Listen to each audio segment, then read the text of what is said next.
নমস্কার বন্ধুরা, মোহনা রান্নাঘরে আবারও একটা নতুন রেসিপি নিয়ে আমি হাজির হয়ে গেছি।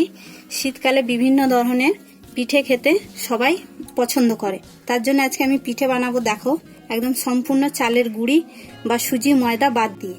এখানে আমি 150 গ্রাম মতন মুগের ডাল 1 থেকে 1.5 ঘন্টা ভিজিয়ে নিচ্ছি। সেটা আমি ছাঁকনির দ্বারাই ছেঁকে নেব। বেশ কিছুক্ষণ ছেঁকে নিতে হবে যেন ডালটার মধ্যে জল না থাকে। আর এখানে আমি হাফ লিটার আমুল দুধ নিছি। এই দুধটা কিন্তু আমি কড়াইতে গরম করতে দিয়ে দেবো। হাফ লিটার মতন আমি কড়াইতে দুধ গরম করতে দিয়ে দিলাম। এই দুধটা খুবই ঘন, তো আমি এখানে হাফ লিটার মতন আবার জল দিয়ে দেবো, কেন দুধটা পাতলা হলে তাহলে তাড়াতাড়ি ছানাটা কেটে যাবে। দুধটা ফুটে গেছে একদম টকবক করে। এবার আমি দুধের মধ্যে ছানার পাউডারটা দিয়ে দেবো। এই ঢাকনাটার আমি হাফ ঢাকনা মতন ছানার পাউডার নিচ্ছি, এটা দিয়ে দেবো এখানে।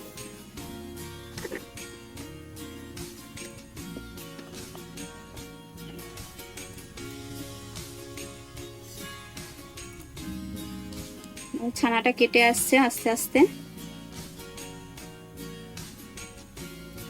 ছানাটা কেটে গেছে। দেখো বন্ধুরা, ছানাটা আমার কাটা হয়ে গেছে। এবার এটা আমি ছাঁকনিতে জলটা ছেঁকে নেব।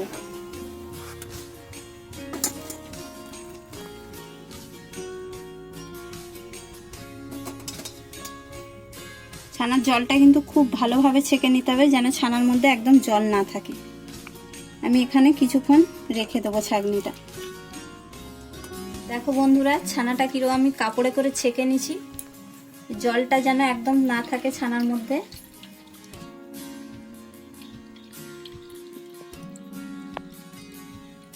এইভাবে ছানাটা একদম জল নেই, একদম জলটাকে আমি চিপে বার করে নিয়েছি। এবার মুগ ডাল বেটে রাখাটা আমি এর মধ্যে দিয়ে দেবো।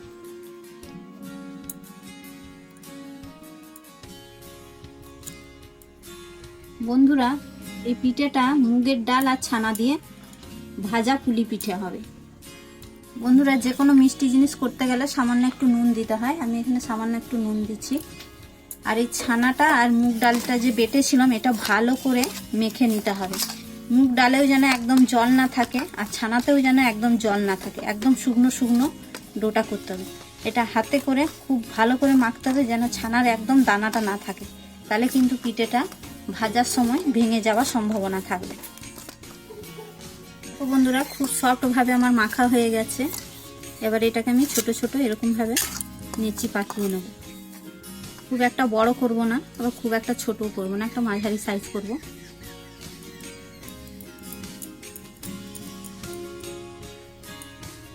এরকম করে এই সাইজের ডো করে নিতে হবে।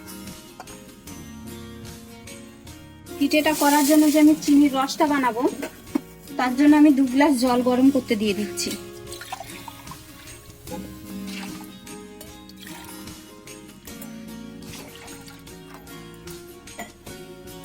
আর এই বাটিটার মাপে আমি পুরো ভর্তি নিইনি, কিছুটা কম 1 বাটি চিনি দিয়ে দিলাম।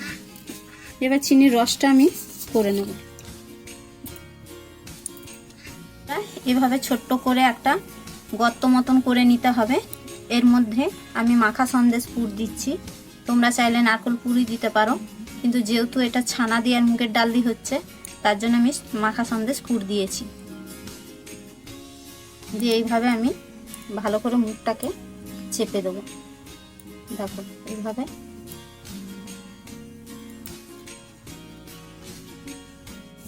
দেখো বন্ধুরা, এগুলো আমার পাকানো হয়ে গেছে। এবার আমি চলে যাব তেলে ভাজার জন্য।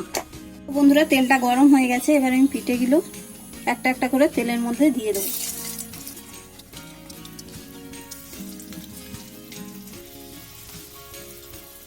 তেলটা খুব ভালো গরম হতে হবে। ঠান্ডা তেলের মধ্যে দিলে হবে না, তাহলে কিন্তু লেগে যাবে।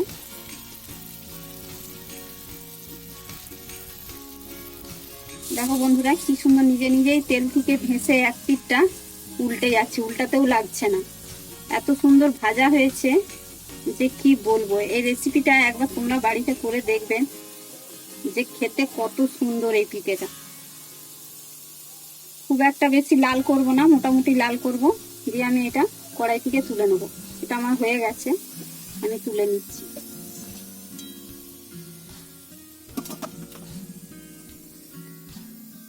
দেখো বন্ধুরা, যে চিনির রসটা আমি করেছিলাম, রসটা করার সময় এক দানা মতন আমি এলাচ দিয়েছিলাম। সেই রসটা আমি খুব একটা গরম নেই আবার খুব একটা ঠান্ডা নেই, আমি ভেজে নেওয়া পিঠেগুলো এই রসের মধ্যে 5 মিনিট মতন চুবিয়ে রেখে দেবো।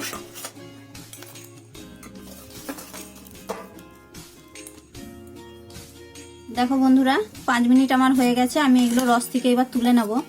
বন্ধুরা দেখো কত সুন্দর রসটার মধ্যে ভিজেছে আর কত সুন্দর একদম নরম তুলতুলে হয়েছে। যদি তোমাদের এই ভিডিওটা ভালো লাগে তাহলে ভিডিওটাতে একটা লাইক করবে আর চ্যানেলটাকে সাবস্ক্রাইব করবে আর কমেন্ট করে জানাবে। তোমরা কিন্তু এই রেসিপিটা বাড়িতে অবশ্যই ট্রাই করবে। এইটা কিন্তু সম্পূর্ণ চালের গুঁড়ি, সুজি, ময়দা ছাড়াই কিন্তু পিঠেটা হয়েছে, একদম ছানা দিয়ে আর মুগের ডাল দিয়ে রসের পুলি পিঠে। তোমাদেরকে একটা আমি ভেঙে দেখাচ্ছি, দেখো কত সুন্দর নরম তুলতুলে হয়েছে।